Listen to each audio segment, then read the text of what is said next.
Well, fiber to the home is a method of transporting signals from the point of origin, which might be called a head end or a hub, out to a subscriber. And it is a solution that doesn't require any active devices, so it allows us to deliver this content at a much reduced operating expense and for greater distances and higher volume of content as well. The biggest driver is certainly speed and the capacity of a fiber plant. HFC certainly has limited capacity, although that capacity has been expanding with new technologies recently. But the big thing about fiber to the home to me is that it's, I don't want to say future-proof, because nothing is really future-proof, but better future-prepared. We know that we're able to do 10 gig now on fiber to the home. We're seeing architectures of 40 and 100 gig come out.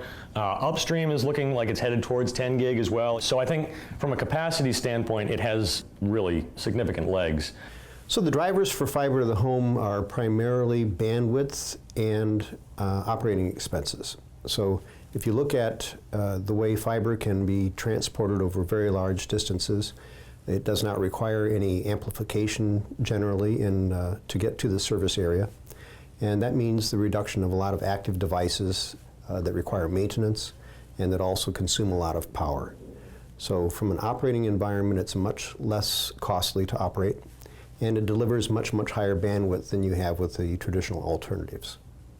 I think one of the biggest drivers for fiber to the home is probably network reliability. With HFC plant, there's a lot more potential points of failure. There's a lot of pin connectors out there, both on the transport and feeder cables. Whereas with the PON network, or fiber to the home network, a lot of that doesn't exist. It's almost a purely passive network, way fewer points of potential failure, less power supplies are needed, if any, and just network reliability. So think of fiber to the home as this roaring river, huge river of bandwidth. And it's leaving the cable operator all the way through the access network, and then the river branches off into smaller rivers.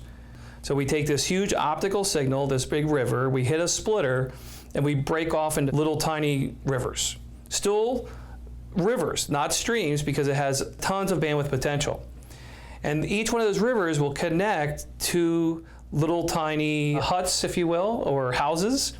And those rivers will feed the water, in our case, bandwidth, to all these subscribers. Now think of the packets as boats that can go on this roaring river to the subscriber. There's different types of boats. So if you want to use Ethernet, you can get an Ethernet boat.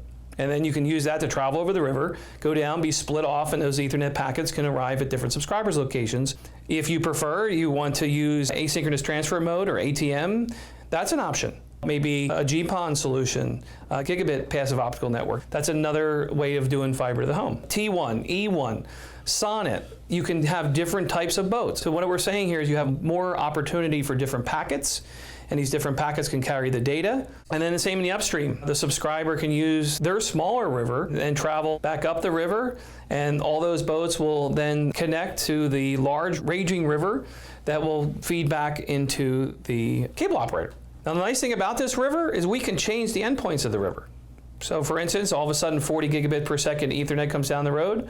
We're able to actually change the technology in the head end and hub site, and also update the technology at the subscriber site, and we could turn that river into 4 times the raging river it is today. So say if it's a 10 gig today, we can make it a 40 gig tomorrow, and maybe even make it 100 gig the next day. Well, it seems to be an accepted standard now that if you're going to do a greenfield build, which is to put out a service to new homes or areas that haven't been served before, fiber to the home is the de facto choice for that kind of solution because of the reduced operating expenses I mentioned and the high bandwidth that it has.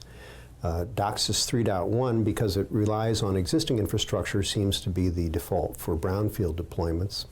And that's probably a fairly conservative way to look at it. I think if our customers will take a look at total cost of ownership over, say, a 5 to 10 year period, weighing in the OpEx benefits of fiber to the home, and then being realistic about how bandwidth is consumed, and there will be a need to change out the endpoint electronics in that course of time, I think you'll find that fiber to the home might also be a worthwhile consideration for brownfield as well.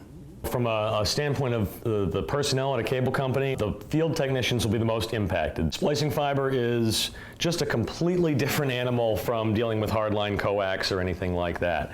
Problems are going to be very different. You won't be chasing ingress the way you do now, but you might be looking for a speck of dust on a terminal somewhere. Honestly, a speck of dust in a coax connector right now is not a problem, you know? So I think the field technicians are, you know, a major factor, but it's going to have to go all the way from top to bottom in a cable company. The phone reps in various call centers will have to be up to date on how to do diagnostics on the ONT, diagnostics on the network, looking at, you know, capacity on the network, things like that.